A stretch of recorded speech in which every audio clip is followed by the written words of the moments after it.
nothing to add. Thank you. Well, now, somebody there. Hello, my name is Alexander Sushko, I'm from Kiev. And first of all, so I have very brief question, then one comment and one advertisement. First of all, I would like to ask Fyodor Lukyanov, you have very good comprehensive analysis of Russian discourse on security, on global affairs, on NATO.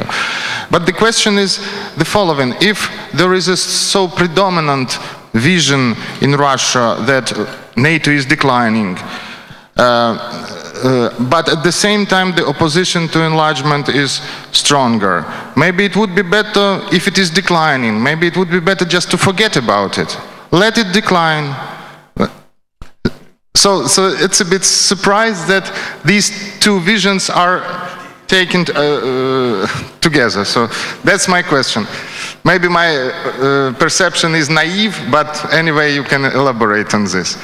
The advertisement is about this document which we brought with us from Kiev. This is a document which is available on the table of registration, and this is a collective product of Ukrainian NGOs and think tanks produced specifically on the issue of the strategic concept of alliance. It was elaborated by at least 15 different organizations within the last 3 years in a number of consultations, number of exchange of views, and we have really big experiences in dealing with the whole NATO agenda. And now I don't want just to quote it because it's available. I just want to say that a lot of things are coincide with the topics which were highlighted today, but some of them maybe are maybe helpful in order to give our external, not much external, because we are deeply involved partners on the whole NATO agenda, on the global agenda of the probable and the desirable priorities, and how can we see this. So this is a kind of collective product, and I just wish to refer to Razumkov Center, which is presented by Alexei Melnik here, which was a leading organization in this process.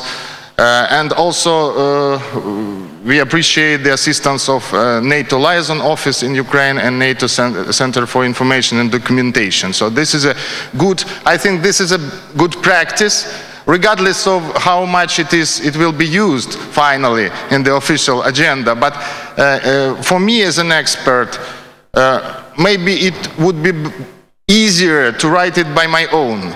But the credibility of this document is really better, because this is a kind of a force which is a kind of good practice which probably is also may be used by our partners in other countries, including member states and partners. And here I have my last comment. Maybe it's a bit emotional reaction, but I just heard from Professor Heisbourg some ironic notion about Ukrainian nuclear power status. Okay, I'm not in favor of Ukrainian nuclear power status for sure. But if you look at the picture of the world, you may see which regimes are the owners of nuclear capacity in the world. Some of them are totalitarian, some of them are threatened by fundamentalism, some of them are threatened by the extreme poverty, some of them are authoritarian regimes. So in the comparison to a lot of them, Ukraine's picture is rather good. And Ukraine is a country which never faced any violent conflicts inside the country, never had any military conflicts with neighbors. And this is the most important thing. So all the conflicts are solved in a peaceful way. And this picture, I'm not a fan of our political leaders for sure, but what is important is that everything has been done in a democratic and peaceful manner. And now we have a government which is, my opinion, a bad government, but anyway, that's a legitimate power, and this is a kind of things we do. And so this is just my friendly remark on your notice on that. Thank you. Thank you. Thank you. Well, Fyodor, Yes? Do you want to comment? I'm really fascinated by this discussion about nuclear Ukraine. So it's new issue. About decline. First, there is not a predominant view. There is a view which emerged quite recently, and of course the prevailing view is that NATO is a threat. If you ask people on the street, if you ask generals in the Ministry of Defense, most of them will say that NATO is a threat. So the declinism is not yet the overall philosophy. At the same time, there is a growing understanding that NATO is in trouble, and if you try to find rational concerns behind this idea, that is, that entities in trouble can try to find different ways to overcome those troubles. And who knows which kind of manner can be invented to stop this decline of NATO. Somebody in Russia thinks that NATO might really come back to the very clear mission of being anti-Russian and trying to expand, trying to unify an anti-Russian basis as many countries as possible.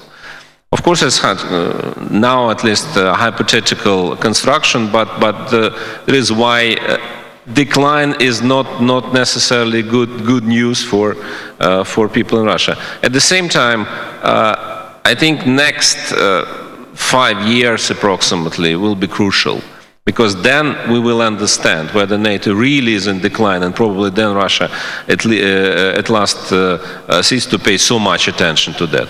Or NATO is on rebirth, then we can see all possible options.